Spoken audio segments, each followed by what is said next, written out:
عناصر الأمن العمومي التابعة لولاية أمن فاس من توقيف شخص تبدو عليه علامات الخلل العقلي وهو متلبس بحيازة شفرات حادة وأسلحة بيضاء في ظروف من شأنها تهديد أمن الأشخاص والممتلكات.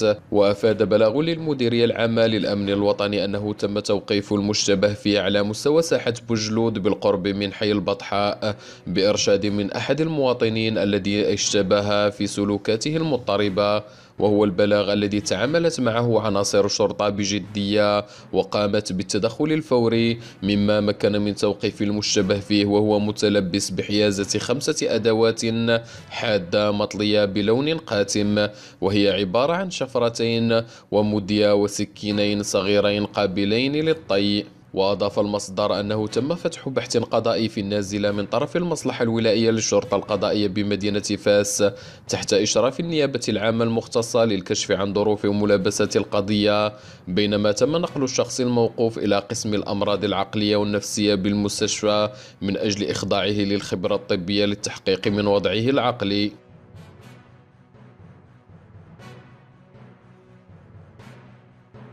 نشكركم على حسن المتابعة. قناة ماروك أخبار يومية.